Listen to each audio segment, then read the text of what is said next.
네, 여러분 잘 쉬셨나요? 그리고 이제 그 다음, 그 앞에 이게 자세하게 설명되어 있는 부분들 꼭 한 번씩 쭉 읽어보시고요. 다음으로 이제 상담에서의 대화의 기술까지 살펴봤고요. 다음에 상담의 자질에서 인간적 자질에 대해서 살펴보도록 하겠습니다.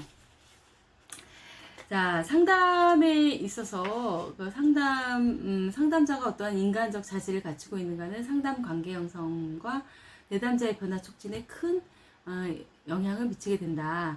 그러니까 여러분 인성을 얘기하고 있는 거죠. 인격을 얘기하고 있는 거예요.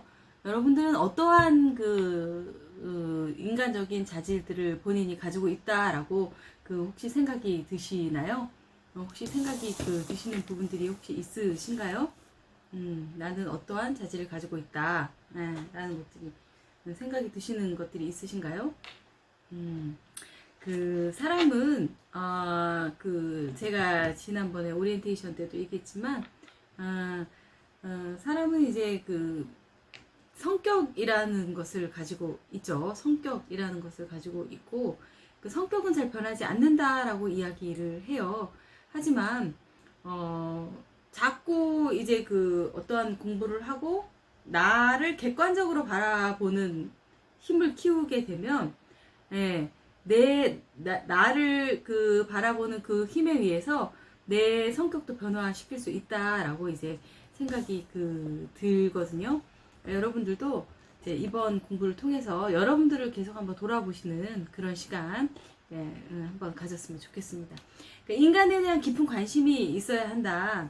인간적인 자질은 어떠한 상담의 촉진에 영향을 미치게 되는데, 인간적인 깊은 관심을 가지고 있어야 된다. 여러분 인간에 대해서 깊은 관심을 가지고 계시죠? 인간에 대한 깊은 관심을 가지고 계시니까 이제 상담에 대한 공부도 하시려고 하시고, 이제 우리는 관계 속에서 살아가니까 인간에 대한 관심들은 누구나 다 가지고 있다라고 이야기할 수도 있겠죠. 로저스가 모든 상담 관계의 기초로 제시했던 내담자에 대한 무조건적 존중. 로저스라는 사람이 이제 우리 뒤에 보면 인간중심 상담에 나와요. 인간에 대한 무조건적 존중, 그리고 내담자를 진심으로 돌보고 격려하고자 하는 마음, 인위적인 연습이나 훈련만으로는 이것들이 어때요? 표현될 수 없는 거죠. 그러니까 진정성이 필요하다는 거죠. 인간에 대한 관심과 인간을 사랑하는 진정성을 가지고 있는 사람이 이러한 상담에 관한 인간적인 자질을 가지고 있는 사람이다 라고 이야기할 수 있다라는 거죠. 그리고 원숙한 적응 상태. 원숙한 적응 상태는 무엇을 얘기할까? 그러니까 인간으로서 자신의 내면 세계에 아무런 문제나 갈등을 갖고 있지 않은 상태, 이것을 원숙한 적응 상태다 라고 이야기하는 거죠. 그러니까 내가 너무 힘들어. 내가 막 집에 와도 힘들고 밖에 나가도 힘들고 관계도 안 되고, 그런데 상담을 할 수 있을까요? 상담을 하기가 힘들어. 그런 사람들은 상담하면 안 돼요. 상담하면 큰일 납니다. 그런 사람들은 자기 자신부터 안정적으로 안정화가 돼 있는 그런 상황에서 이제 상담을 진행을 해야지, 자기 자신이 불안이 많고 힘든 상황이고 그런데 상담을 진행한다라는 건 좀 힘든 거죠. 그러니까 어떠한 과거에 어떠한 상처를 입었다거나 이런 경험이 있다. 상담자들 그 상처를 치료적으로 활용할 때 훨씬 공감적이고, 또 자신이 그것들을 경험한 것들을 토대로 해서 더 치료적으로 더 민감성 있게 내담자에게 활용할 수도 있는 부분인 거죠. 내담자의 상처를 치료할 수 있는 그런 효과적인 부분들이 있는 거죠. 그러니까 내담자의 here and now, 현재 상태가 얼마나 미래에 자기가 있었던 아픈 경험이나 이런 것들도 다 치유된 그러한 원숙한 적응 상태가 이제 상담에 있어서 인간적인 자질이다 라고 할 수 있고요. 감정 인식과 수용 능력에 대해서도 이제 이야기하죠. 여러분 타인의 감정을 인식하고 수용하는 것들이 당연히 이런 것들이 없으면 상담을 할 수가 없겠죠. 타인의 감정이나 타인의 감정을 인식하고 타인의 감정을 수용할 수 있는 그런 능력들이 있어야 된다라는 거죠.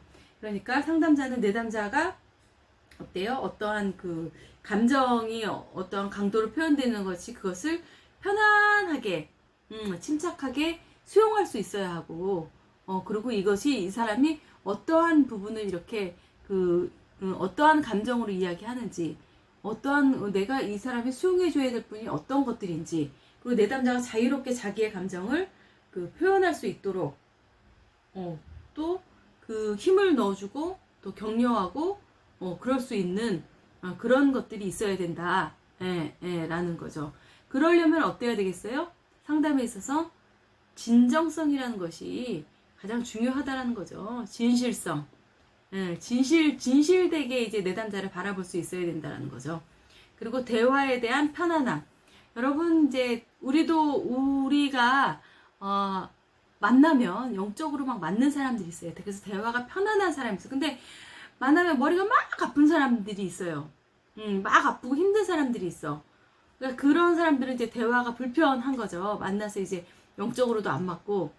이게 영적으로 안 맞는다는 거 이제 상담자에게 맞는 건 상담자는 어차피 영적으로 안 맞는 사람들을 만나는 거니까.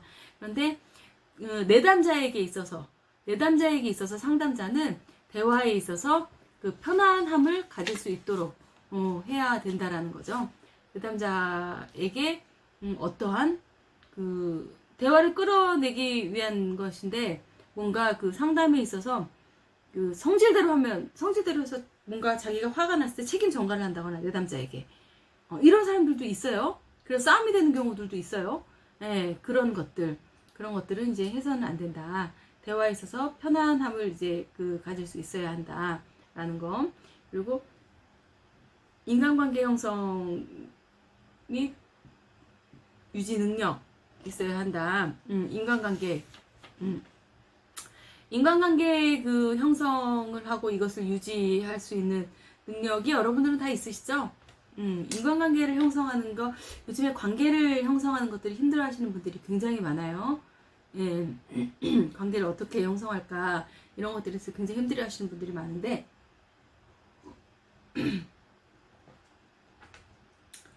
이제 인간관계에서도, 진실성이 필요한 거죠. 이 사람이 나를 얼마나 진실되게 나를 보고 있는가, 나를 받아들이는가, 서로 그리고 얼마나 자기에 대해서 개방하는가. 자기 개방이 참 중요해요. 인간관계 안에서도 자기 개방이 중요해요. 내담자와 상담자의 관계에 있어서도 어느 정도의 상담자의 자기 개방을 하면서 뭔가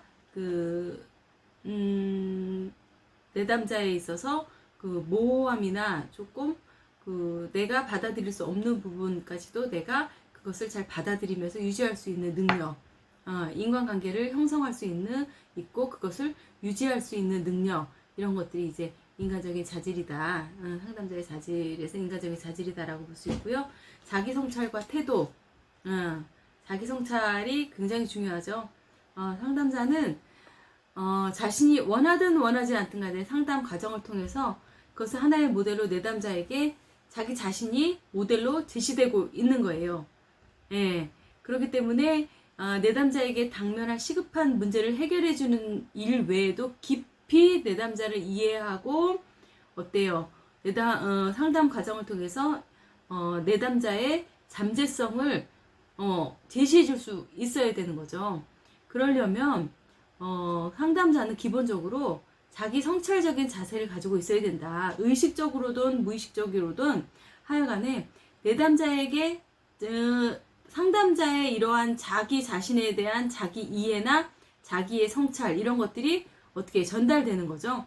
그래서 삶의 문제와 본질을 더 깊이 성찰할 수 있도록 내담자가 할 수 있도록 하는 것이 이제 요구되기 때문에 이제 인간적인 자질에서 상담자가 자질에서 이제 상담자가 자기 성찰을 가지고 있다라는 거 굉장히 중요한 상담자의 자질이다 라고 이야기합니다.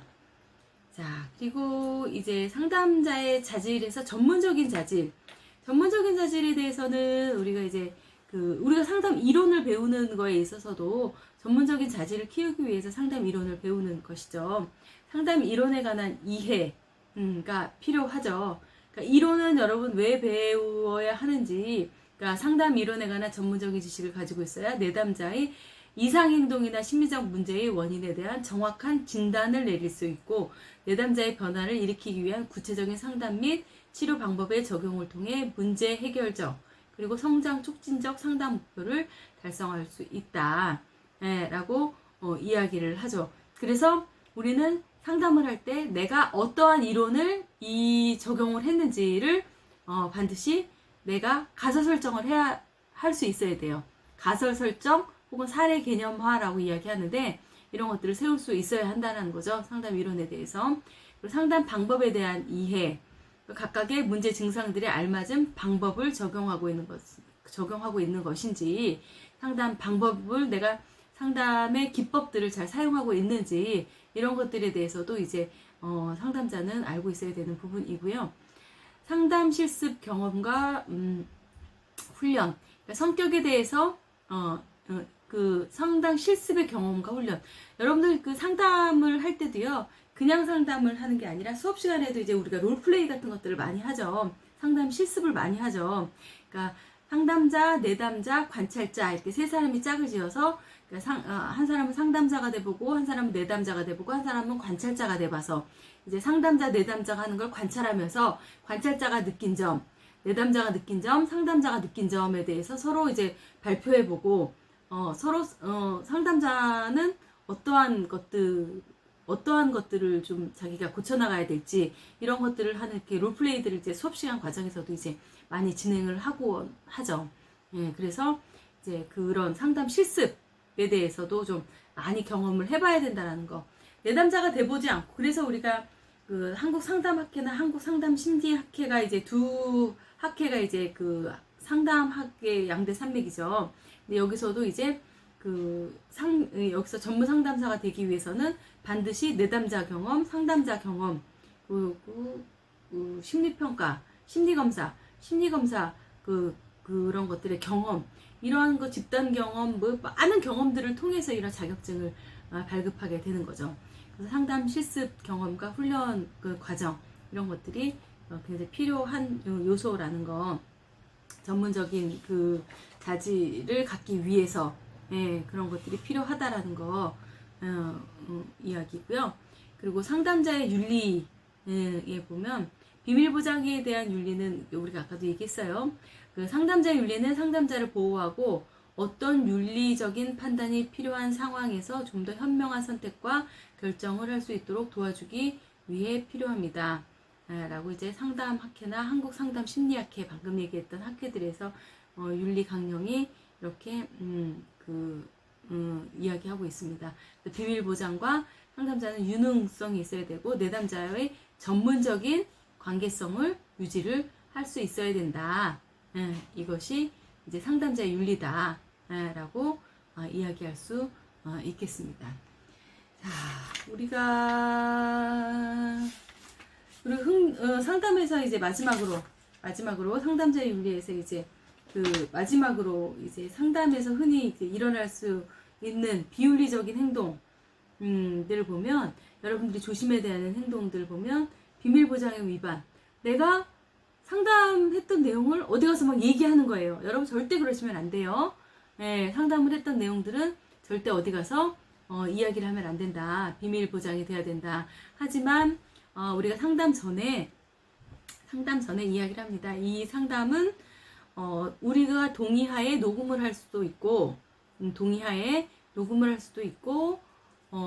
이 사례는 우리가 자체 내에서 학생들이 공부하거나 우리가 어떤 학회 발표용 자료로 각색해서 사용할 수도 있습니다. 라고 미리 내담자에게 이제 그 서약서를 받은 다음에 그것들을 이제 우리가 자료로 사용할 수는 있죠. 하지만 여러분들이 개인적으로 상담한 내용을 어디 가서 막 발설한다거나 이런 것들은 이제 비밀보장을 위반하는 경우가 되는 거죠. 그리고 상담자가 자신의 전문성을 초과하는 경우, 자신이 능력이 안 됨에도 불구하고 이제 다른 그 상담에 대해서 뛰어든다라는 거, 이런 것도 이제 굉장히 비윤리적이라고 보는 거죠.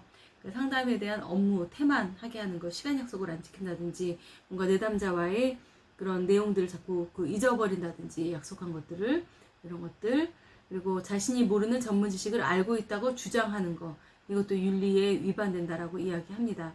그리고 내담자에게 특정한 가치를 강요한다라는 것, 이런 것들은 있을 수 없는 것들이죠. 그리고 내담자로 하여금 의존적이 되게끔 하는 거. 그 내담자가, 우리 가끔 TV를 보면 이게 정신과 의사들이나 뭐 이런 사람들, 뭐 상담자들이 내담자가 상담자를 굉장히 막 의지하게 해서 뭐 성폭행을 하거나 뭐 이런 것도 막 가끔씩 뉴스에 나오고 하죠. 참 가슴 아프게 그런 것들도 나오게 하죠. 그러니까 너무 의존하게끔 이렇게 해서는 안 된다라는 거. 그리고 내담자와의 성적인 행동은 절대 금물이고요. 내담자를 상담실 외에 밖에서 만나는 것도 상담에서는 금지하고 있습니다. 그리고 내담자와의 이중관계 같은 개인적인 관심으로 인한 마찰도 이제 비윤리적인 거고요. 의심스러운 금전 처리 방식, 돈 문제가 어디든지 이렇게 투명하지 않게 개입되면 안 되고, 상담자 내담자 관계 안에서 금전 처리가 투명하지 않을 이유가 없는 거죠. 이런 것들도 해서는 안 되는 것들이다. 그리고 부적절한 홍보라든지 표절, 이런 것들이 이제 상담에서 흔히 일어날 수 있는 이제 비윤리적인 행동이다 라고 이제 이야기를 합니다. 자, 우리가 이제 긴 시간 동안에 상담의 기초에 대해서 쭉 한번 살펴봤습니다. 상담의 기초에 대해서 쭉 한번 살펴봤고요. 우리가 이번 주가 3주차죠. 3주차고 여기까지 이제 쭉 한번 상담의 기초에 대해서 살펴봤고요. 계속 이어서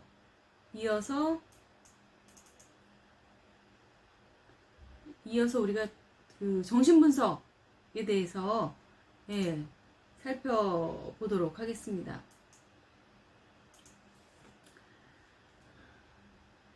자, 정신분석하면 여러분 생각나는 사람이 있으시죠? 정신분석하면 대표적으로 프로이드는 다 알고 계시죠? 네, 프로이드, 정신분석 프로이드이고요.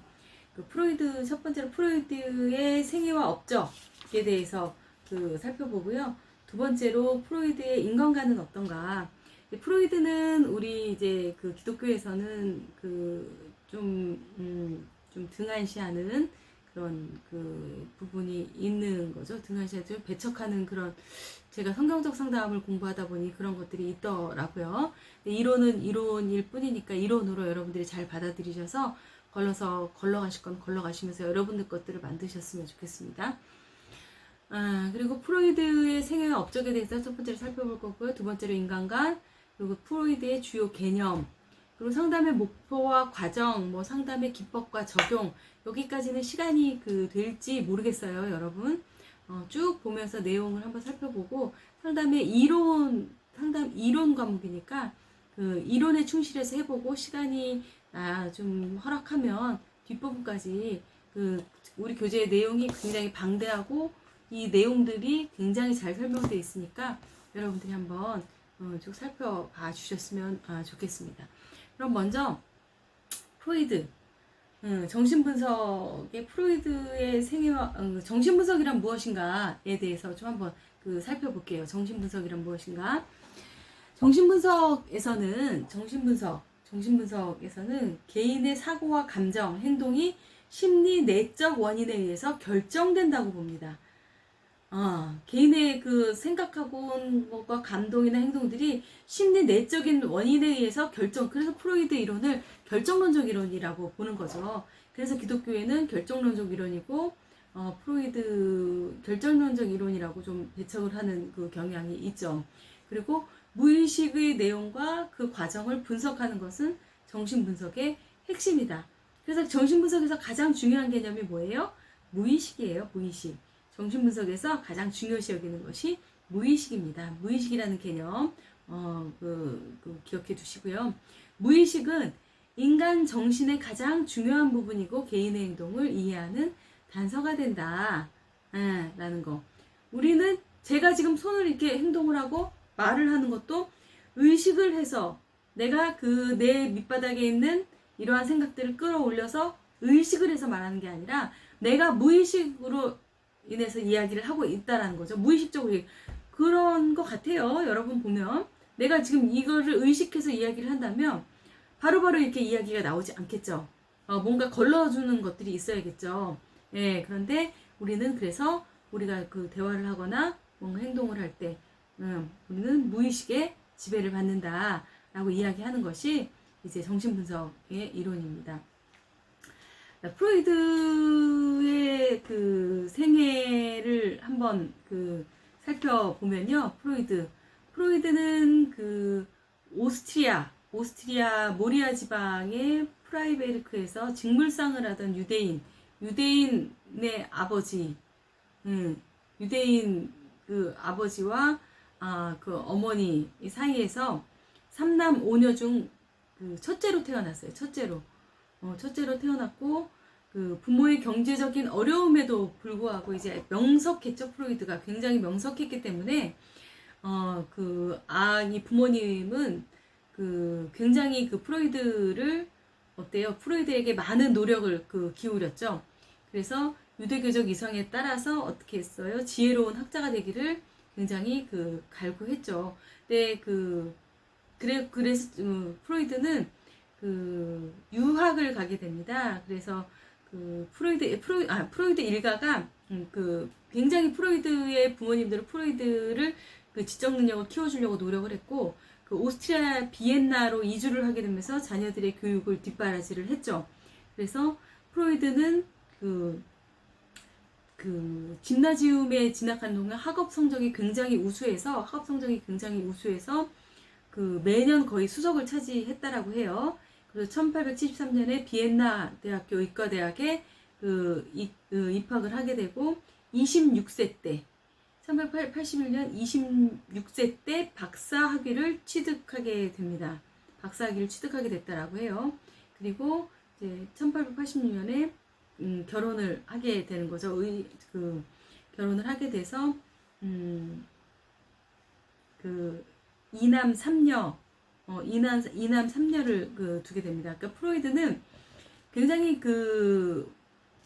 명석했고 사람들의 영향을 많이 받으면서 영향들을 받으면서 그것들을 그냥 지나치는 것들이 아니라 자기 것들로 이제 만들어갔던 사람인 거죠. 처음에 프로이드가 의대에서 의학 박사를 취득하고 생리학자였던